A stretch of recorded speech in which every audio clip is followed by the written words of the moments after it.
In the previous session, we began with discussing the roles in the Virtual Learning Center. The roles were broken down into 3 categories: school staff, parents, and students. At the end of the session, we discussed school staff.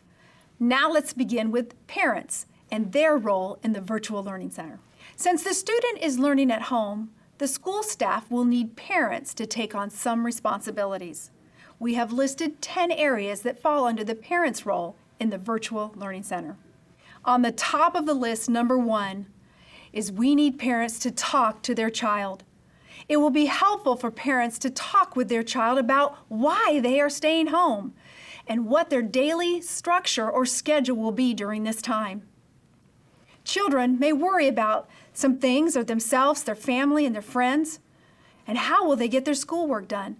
But knowing they can come to the parent when they have questions will bring them some peace and will provide a perfect opportunity for ministry. It's also important to keep daily routines the same for children. Consistency and structure helps reduce anxiety and stress in children. Students should wake up, get dressed, and have breakfast at the normal time, just like they would during a school session. A recommended schedule is available on the A.C.E. website under School Services. Click on the Virtual Learning Center link. Number 2, provide a learning area. Students are right in the middle of the family activities, which is healthy and needed. But students need a learning area that is well lit, quiet, that they can call their own student office. Number 3, allow time for lunches and snacks, nutritious of course. Be sure to include breaks to connect with each other. As a family, you can take a walk, play a game, call a friend or a family member.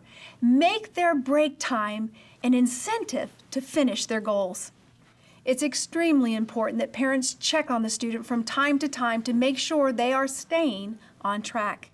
Yes, the school will be connecting with the student virtually, but they will need parents' help with making sure the student is in their office working. Parents can add this responsibility to their routine throughout the day. After they wash their dishes, they can go check on Johnny, or they can check on Susie to make sure she's connected and ready to go for opening exercises. Number 5, help motivate and encourage the student. Since the staff cannot meet the students face-to-face, it's important that the parents find ways to encourage learning. When a student accomplishes their goal for the day, reward them. Be creative. Find that sweet spot that motivates that child. Number 6, discipline the student when necessary. Rewarding a student for bad behavior is not training the student to do their best. If there is an issue that needs to be addressed, the parent and the staff should arrange a meeting and work together to help the student. Number 7, have dinner or even lunch together as a family. Emotions are at their height. Make your home a safe place for them to continue to develop both physically and spiritually. Dinner or lunchtime is a good time to discuss the day and reinforce what they are learning. Fellowshipping over a meal is a perfect time to seize the day. Number 8, stick with normal bedtime routines as much as possible during the weekdays. They are school days. We have to remember that. And everyone needs to get enough sleep. Number 9, help ensure the student is maintaining school standards. The staff will need your assistance in this area. If a student is wearing pajamas during opening exercises, the staff will need your assistance. Number 10, pray for the students and staff daily.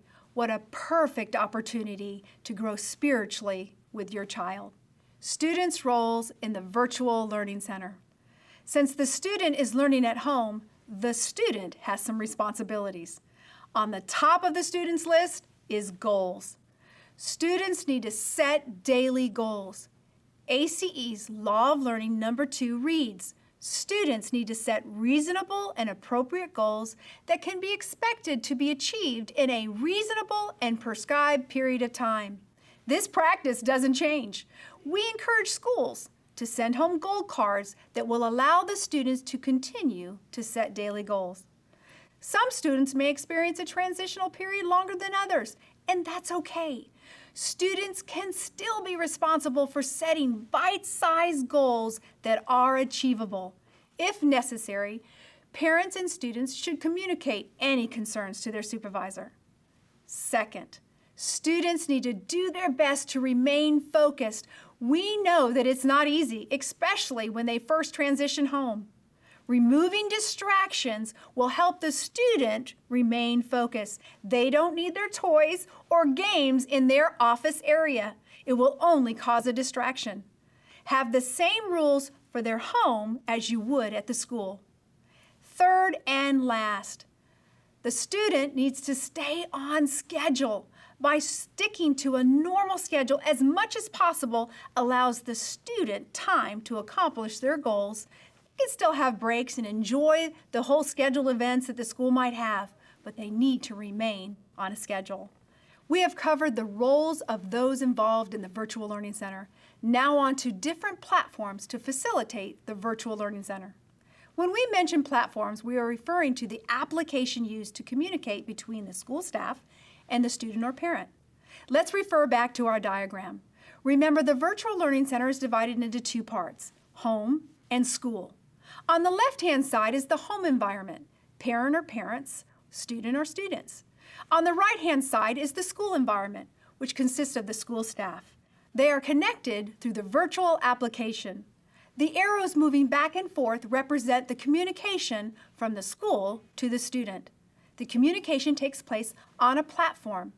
There are different platforms that work specifically in the United States and some that specifically work outside the United States.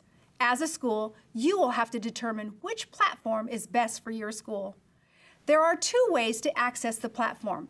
First is video conferencing, which allows us to interact with our students face-to-face in appointments that can be recorded.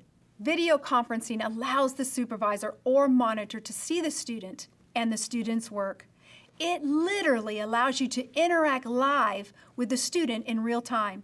You can see their goal card, watch them take a PACE test, take a self-test, recite vocabulary, read.